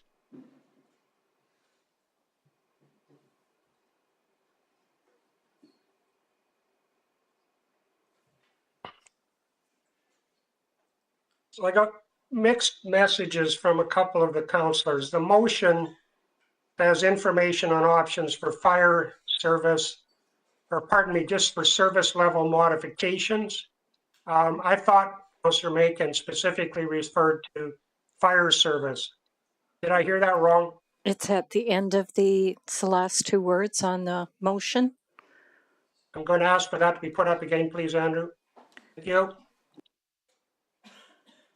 There it is. Thank you. And then Mayor Katcher spoke to additional service levels yet to be determined by the end of June. I'm really not comfortable with increasing, and this amounts to an increase in taxes for our residents, because we can minimize the taxes knowing the amount of revenue we have now. So to keep it is essentially an increase in taxes. And I'm not in favor of increasing taxes for spending that is yet to be determined. That is why we do budgets. I remind council that there's an additional $900,000 It is essentially the supplementary reserve, but nonetheless, a projected surplus for 2022 of approximately $900,000 that will hit our reserves. It's an increase to the reserves based on something that was unanticipated. We have that money to draw from to change the fire service model or delivery if necessary for the last half or last portion of this particular year. We can make a motion and draw out of reserves. And in no way, shape, or form, in my estimation at least, would we ever adopt a change over and above which is already being proposed in the budget for 2023 that would absorb that $800,000 or $900,000 increase in the 1 year in reserve. So I'm sorry, I can't support it. Not in favor of taxing people and then determining later at a later date how we're going to spend that money. And that is what we're doing here, councillors. So thank you. Okay, thank you. I'll go to Councillor Macon to close. Yeah, thank you. And thank you for all the comments. Lots of comments about that the fire department has lots of asks, that this needs discussion by council, and my purpose to this is to start that discussion. When we heard the fire service master plan a few weeks ago, sorry, I just lost my train of thought. What we were hearing is that these services can't wait. And I was sitting there as a member of council thinking, how on earth are we going to put this in our budget in a way that doesn't impact our taxpayers quite a bit every year for the next 3 years, without knowing that we had this opportunity coming with the assessment growth revenue being a lot higher than we expected. If we don't pass this, the money sits in reserve. And so for me, what is the harm in having them come back with some actual options for us to consider for this year? The assessment growth revenue is tax dollars for this year. And so I don't see any problem with asking administration to bring back some options for us to consider and showing our community that we take the constraints our fire services under seriously. Sorry, I'm just looking at my notes from things that were said. And again, we do still have control about this. We're not saying today we're going to put $1.2 million into fire services. What I'm asking for is for them to bring back options. And maybe when we discuss those options, when it comes back, we only decide to put $600,000 into fire services. We could put an extra $300,000 into fire services and the rest back into our reserves for further discussion. So I'm only asking for an opportunity from fire services on what we could do to start the process of improving our service level. And that's a wrap. Thanks. Thank you. The motion is now closed. Please cast your vote.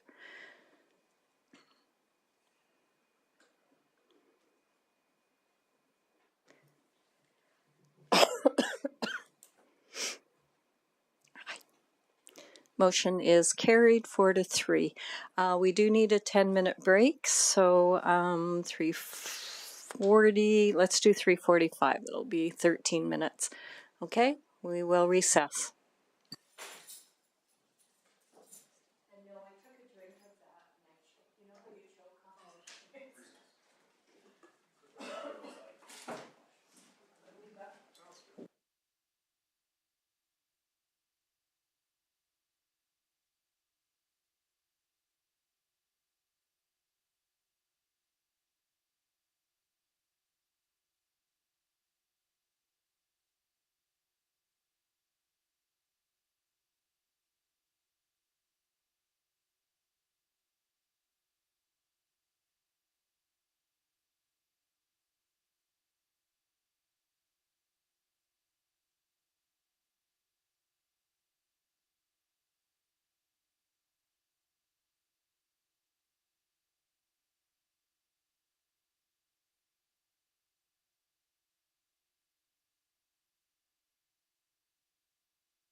Okay, it's 3:45. We'll resume the meeting for April 11th.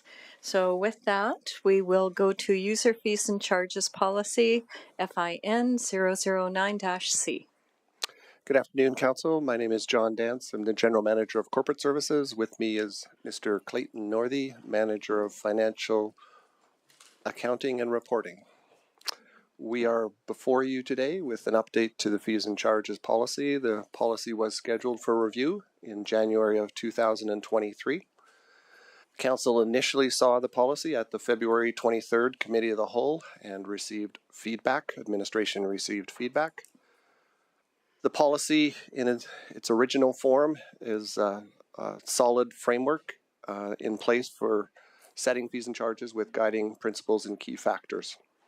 The primary intent of the changes that were made were to provide additional tools and processes for working with fees and additional information for the public on fees and cost and subsidy levels of programs. The primary changes around the fees and charges policy centered on costing data and using PBB program costing data as a base level direct cost data source, and when relevant for program areas or combined program areas, the ability to use indirect costs, capital costs, and other costs in demand information. The second major piece of information provided in the updated policy is benefits received and the provision of a model based on the benefits continuum to define and estimate community or societal benefit for applicable programs. We've also incorporated economic principles for analysis of fees and programs offerings, as well as capital investment decisions and when they might come into use. There was significant updates to the policy for wording and clarity, and also we've attempted to delegate a large number of fees to the city manager, primarily administrative fees, to try to streamline the number of unique fees and improve the efficiency of the fee approval process. Anticipate a timeline of 1 to 2 years to implement the recommended policy changes to practical use and the associated updates to the administrative procedures. Expect limited changes for the 2024 budget process, but a lot of the work to be done in 2024. I believe the policy strikes a balance of realistic, practical, and consistent processes that add value and rigor and uses existing data where possible. Mr. Northey and I are here to respond to any questions to the best of our abilities. Okay, I'll open it up to questions first, if there's any. Councillor Kelly.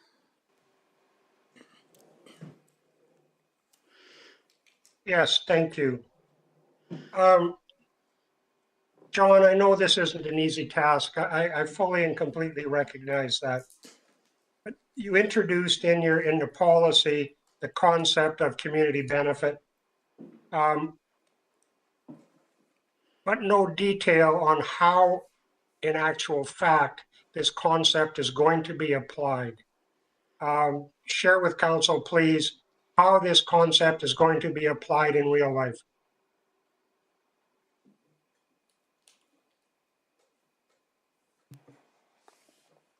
Through your worship, to Councillor Kelly, what we have done, we've always had the element of community benefit within the policy.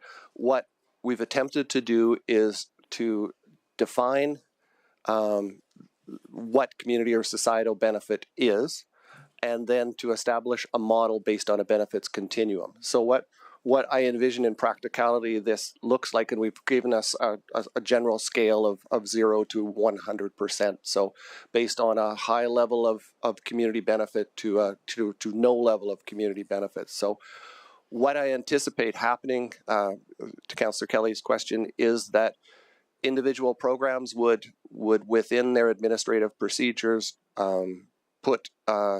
try to articulate the benefit for different program areas on that scale.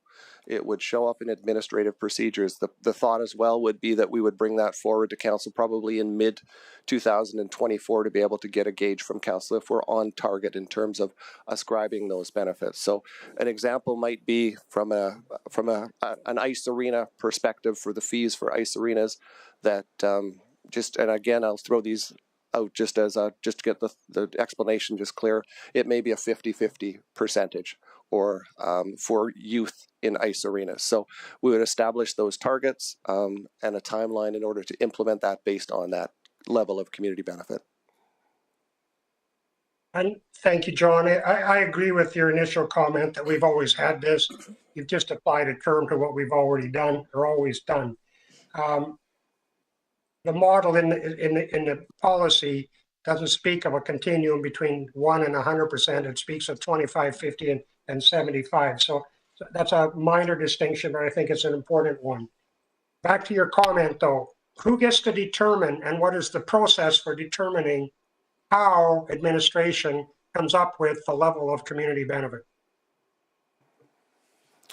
Through your worship to Councillor Kelly again, what I envision is that departments, and again, primarily what you'll find, these are in the recreation departments, are going to work on this and have a formula that is established here that shows the different benefits, and that we would bring those forward in mid 2024 prior to the fees and charges, just to identify and get feedback on where we've arrived at for those programs.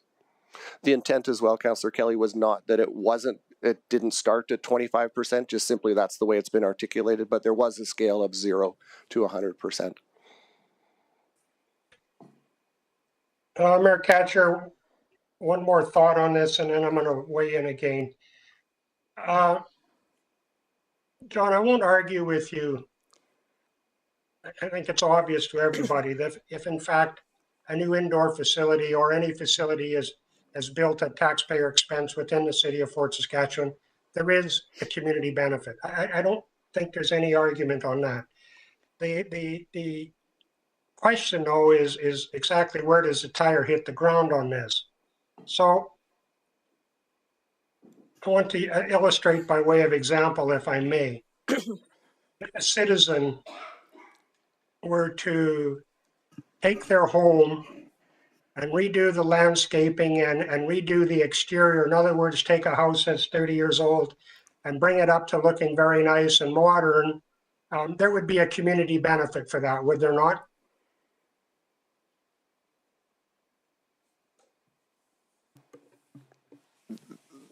I would assume there would be some level of community benefit for that in terms of just the pure aesthetics of the community.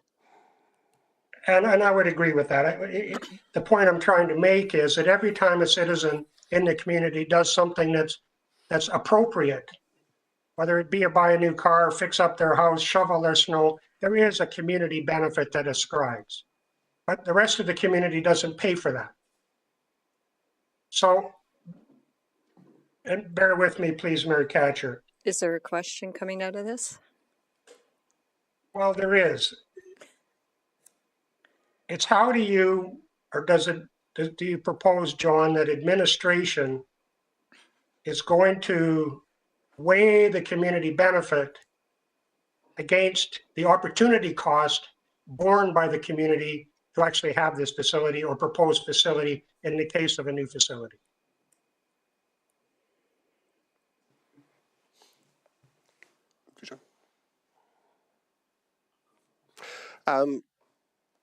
What we've tried, Councillor Kelly, what we've tried to articulate in here, which we didn't have before, was to define what we felt was appropriate criteria for community or societal benefit. We then are going to be asking departments to ascribe a percentage that they feel, and then with council's review of those percentages of what they feel a subsidization level is in order to illustrate that a community benefit is ascribed to a particular program area. The opportunity cost of where that money may go in other circumstances is very difficult to be able to quantify or to be able to put that. What we've tried to come up with is a practical process that adds a level of rigor but is still manageable for us to be able to do as administration. Ultimately, what we want to be able to do is show that there's a target for a subsidization level of certain program areas, and we have a goal to be able to reach that. And that's what the intent of the policy is trying to do. And thank you, John. I just don't see the rigor, and I don't think you've explained it to me. Mayor Catcher, I'm going to weigh in again. Thank you. Okay, I'll go to Councillor Macon next. Go ahead. Hi, John and Clayton. My question is on a model that I don't see in here, and I apologize if this methodology is in here and I missed it. What I was looking for is there examples in the city in prior years where we have had a surcharge in place for the actual user groups? And my thought is, you know, if you're building a pool or you're building a new arena, is there the possibility within this policy to add on a surcharge so that the user does pay with, say, that portion going directly to the say the debt that's incurred? And the reason why I ask that is because then in that case, then we could actually be the people using it could pay a certain amount of cost towards it, but also we're capturing funds that exist from user groups who are coming from outside our community contributing to that debt. And so I'm just wondering if that type of methodology is captured in here, and I didn't see it. Through your worship to Councillor Macon, I don't believe it's directly identified in here, but it would be captured as part of the capital, including capital costs associated with the facilities, and that's bringing that concept into the development of the user fees as a consideration. So certainly, this policy gives that ability to include it, but it doesn't specifically require it in all cases. Perfect. I appreciate that. Thank you. Okay, thank you. Councillor Nguyen. I'm just scrolling here up to where I made some notes in the report. 1 second. So yeah, I wanted to ask a few details of the concept of price elasticity of demand and where we may have seen some successes in implementation of this concept throughout our departments. I get that it's very subjective in nature, and it's difficult to do and then quantify the results of it in various in many ways. Have we adjusted a user fee in specific departments this year, and then absolutely definitively seen a decrease in usership of that service within the city? Is this something that is, and how is it being implemented? And if you have specific examples from where we've seen success of gauging the market based on user fees, that's what I'm getting at.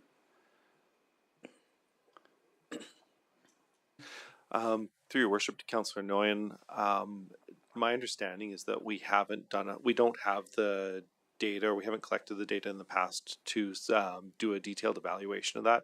So historically, that's been a more of an intuition or a gut decision as part of the process from the operating departments. Okay, and so one of the recommendations I think in this report is that we get software to be able to do this. I don't realize it. What are we doing in that department right now to maybe be able to gauge concepts such as this? And I'm just picking one from the report. Through your worship to Councillor Nguyen, I believe it was we are actually just starting an ERP review to evaluate our financial systems needs going forward, so that we can identify if there's opportunities to make changes to our existing system so we can collect the data, or whether there's more wholesale needs that need changes that need to happen in order to be able to capture meaningful data to help us improve decision making. And that would be across all departments that this would be, okay. Yeah, this is a corporate initiative that actually I believe our kickoff meeting is towards the end of this month. Okay, good to know. Thank you. Okay, you're good. Okay, thank you. Councillor Kelly on round 2.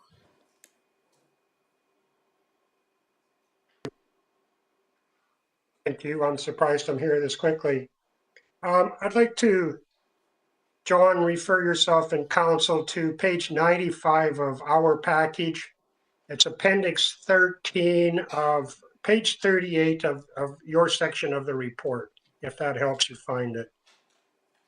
And it's user fees and charges procedures for rec services, and I'm not beating up on recreation, but this will illustrate my concern with what's in front of us right now, I think. So I'd like to point you, John, toward paragraph 1 or section 1, which are guiding principles, and I'll summarize them. Benefits received, cost recovery, and service efficiency. Those are the guiding principles. And now if I go down to 4.3, how does the guiding principles tie to 4.3b? And this is what we've done. And this is my concern with the benefits received principle without any detail in fleshing it out. We've referenced benefits received in the guiding principle, and yet under 4.3b, you can see that benefits received aren't even considered when it comes time to consider fees. So what do you have, John, to be specific? What do you have going forward for council to assure council that we're not going to get back to exactly this process? Through your worship to Councillor Kelly, perhaps I wasn't clear. What has been updated is the policy, the council policy.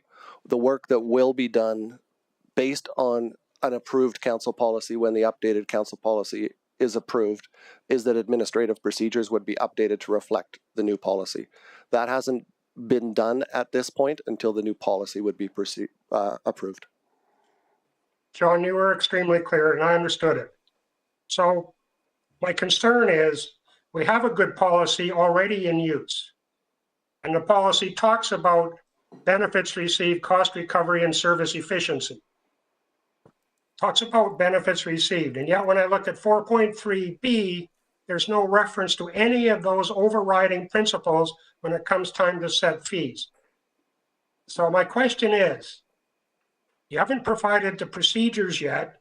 You're leaving that, you want a new policy without procedures behind it. So what assurance can you give council that in fact we won't fall into this particular trap again with this procedure? The assurance, through your worship to Councillor Kelly, the assurance would be that council will have directed us through policy to update our procedures. So that will be undertaken. There's a large body of work that's required to update those individual procedures as well. And this policy is intended to be the framework to which departments can then go back and establish their own administrative procedures and unique administrative procedures based on the policy. So not unlike any other policy, we're directed and we implement policy and we'll reflect those in our procedures.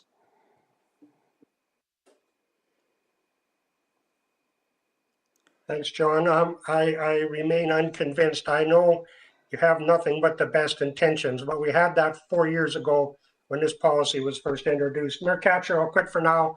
I'll get back in queue. Thank you. Okay, thank you.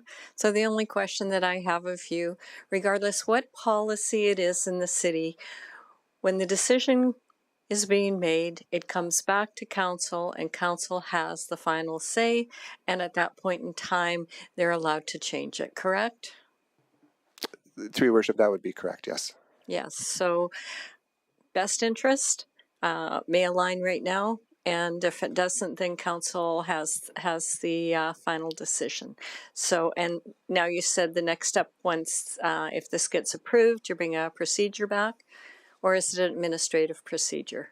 These are administrative procedures. What we would intend to bring back is some of the elements of the benefits received across different programs. We'd probably bring that initially to a committee of the whole in potentially Q1 of 2024.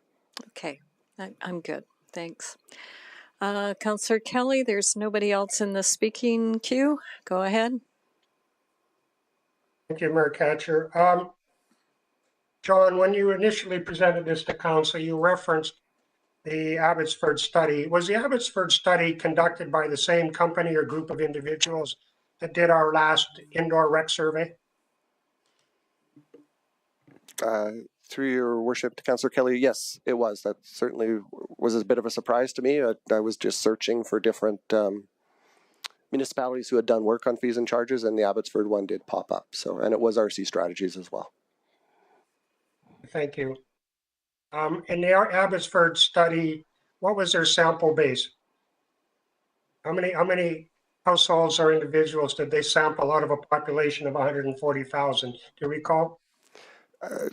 Councillor Kelly, I don't recall. I believe there was a couple different surveys done, one of community groups and one of the community to get input on different perspectives of their fees and charges.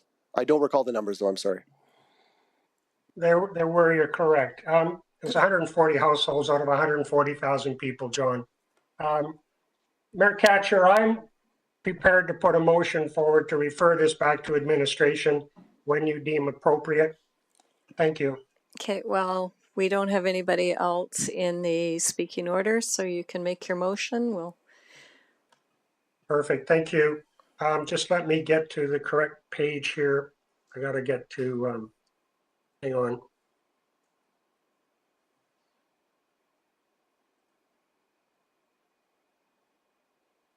I move that the user fees and charges policy FIN 009C be referred back to administration. I'll leave the date open. It might be a little while down the road because if I understand John correctly, there's some significant work yet to be done. But let's say subject to administration approval, end of calendar year 23. And what are you referring it for? Because typically they need additional information of what it's being referred for. First, I was going to make the motion. Then I would speak to the reason. Do you want the actual reasons in the motion? Because that's not the motion number 2 alternative that I have in front of me. Well, they need Mr. Fleming or Mr. Kaiser procedurally.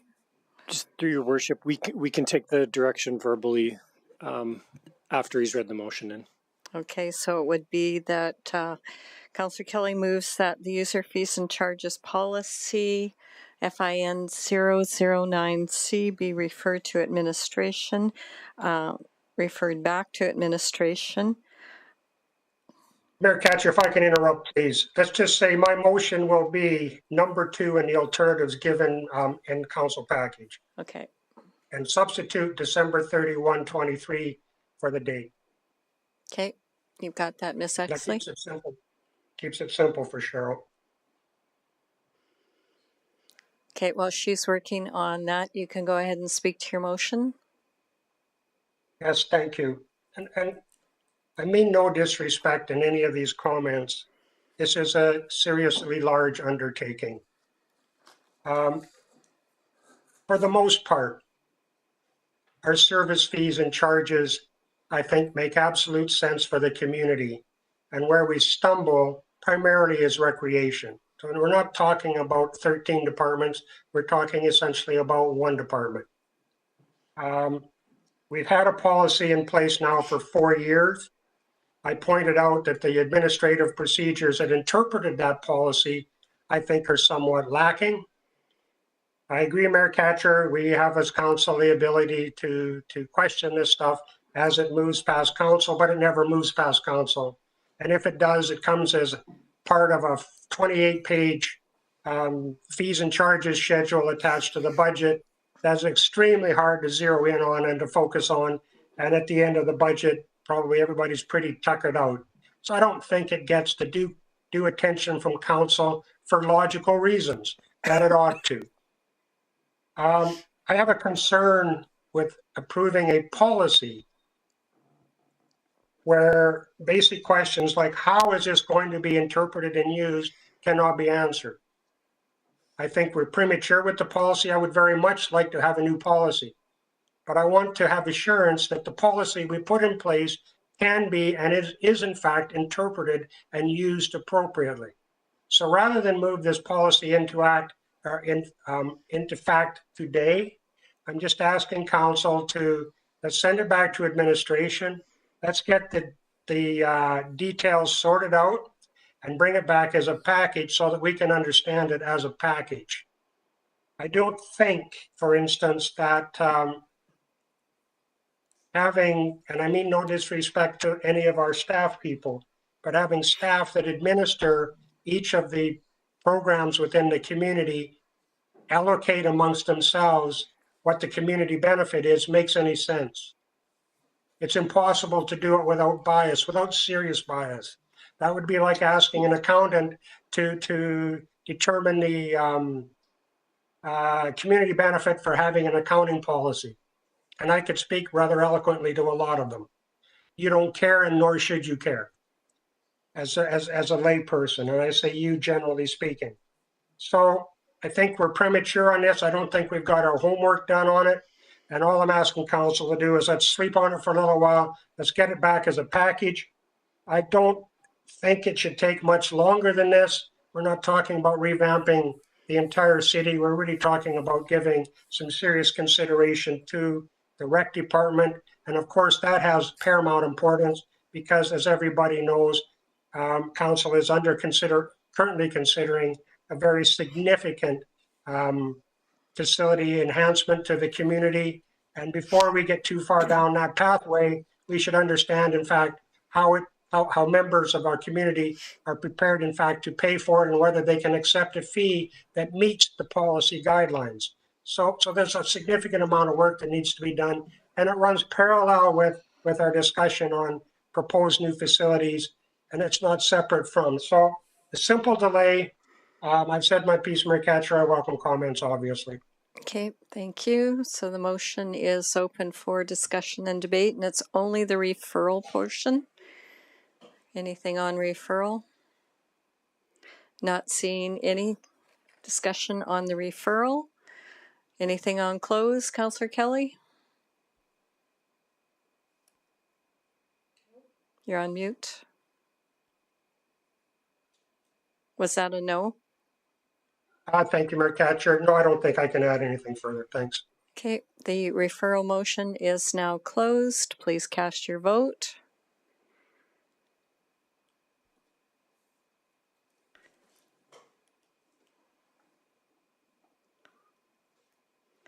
Motion is defeated.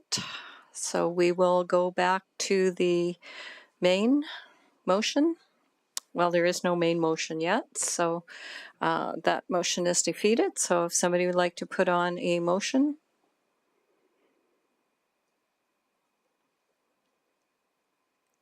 Somebody? Anybody? Councillor Blizzard? Sure, I'll make the motion that council adopt revised user fees and charges policy FIN-009-C.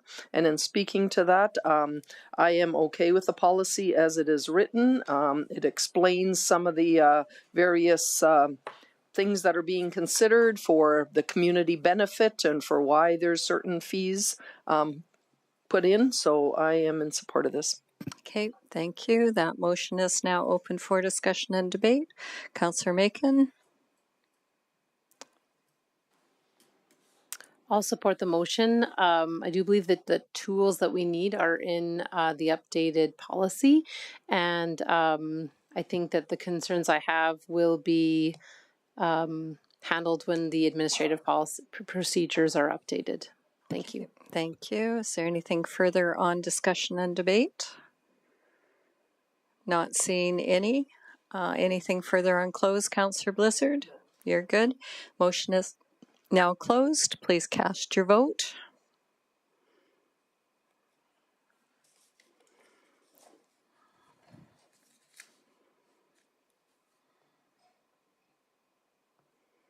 That motion is carried 4-3. Thank you very much. Thank you.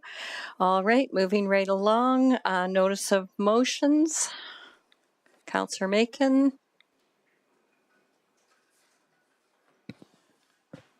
Sorry, I'm just bringing it up. That came up quick. At the April 25th, 2023 regular council meeting, I will bring forward the following motion that the council meeting previously scheduled for October 23rd, 2023 to discuss the capital budget be moved to October 20th, 2023. Okay, thank you. And that is being provided to Ledge Services? Yep. All right, thank you. Are there any other notice of motions? Not seeing any. Are there any points of interest? Not seeing any. Are there any inquiries from council to administration? Not seeing any. I will then take a motion to go in camera. Councillor Nguyen. Just a second here. Go ahead. Yeah, I'll move that council enter in camera or closed session for matters under FOIP. All right, thank you. Motion is closed. Please cast your vote. Mayor Catcher, while that is ongoing, I will just advise council that I'm unable to attend the closed session this afternoon. Thank you. Okay, thank you very much. Okay, and that is carried 7-0. All right, we will go to closed session.